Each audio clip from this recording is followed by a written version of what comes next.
এটা হচ্ছে বাঘের মুখ। বান্দরবন আসার পর আমরা থানচি এসেছি। থানচি হচ্ছে একটা উপজেলা, সেখান থেকে আমরা গেছি রেমাক্রি। এটা হচ্ছে রেমাক্রি যাওয়ার পথে, এটাকে বলে বাঘের মুখ। এখানে আসলে পাথর, প্রচুর পাথর, এখানে পাথরের পাহাড়, এগুলো আমরা দেখতে পাচ্ছি। আর এখানে কিন্তু বড় বড় পাথর আমরা দেখে আসলাম। হ্যাঁ, দেখেন দুই পাশে তো পাহাড় আছেই, আর পাথরগুলো দেখেন। এটাকে বলে বাঘের মুখ। আপনারা যদি আসেন কোনো সময় দেখতে পারবেন বাঘের মুখ। যদিও এখানে কোনো বাঘ নাই, শুধু বড় বড় পাথর। এখানে আবার পাথরের নামও আছে, বিভিন্ন পাথরের নাম।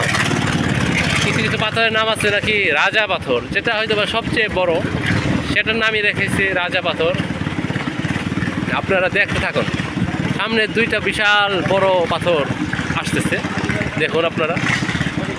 বাঘের মতো মনে হয় হা করে আছে, এই জন্যই মনে হয় বলা হয় বাঘের মুখ। উপরে বিশাল বড় পাহাড় দেখছেন, উপরের দিকে তাকালে আকাশ, চোখটা আকাশে উঠে যায়। পাহাড়ের উচ্চতা এত বেশি, অবাক করার মতো।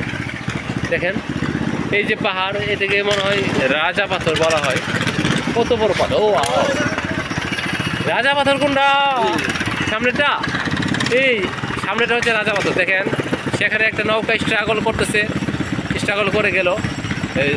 এখানে পথটা খুবই সরু, দুই পাশে বড় বড় পাথর হওয়াতে পাথরগুলোর সাইজ অনেক বড়। রাজা পাথর, সে পাথরটা একটু অন্যদিকে সরিয়ে দিয়ে একটু রাস্তাটা বড় করবে, এই উপায় কিন্তু নাই। নৌকা যদি বড় নৌকা হয় তাহলে কিন্তু আসতে পারবে না। রাজা পাথর, রাজা পাথর। দেখা যাক, আপনারা দেখতে থাকুন। এখানে অনেক পাথর, দুই পাশে পাথর। পাথরের ভিতর দিয়ে কিন্তু আমাদের নৌকাটা সামনে এগিয়ে যাচ্ছে খুব সুন্দরভাবে। দেখুন, আপনারা দেখতে থাকুন। এখানে পাথরের যেন এক মিলন মেলা। হ্যাঁ, মিলন মেলা। দেখতে থাকুন, দেখতে থাকুন। দেখুন কত সুন্দর এই গাছগুলোর রং, পাতা নতুন কচি পাতা, দেখলে চোখটা ভরে যায়।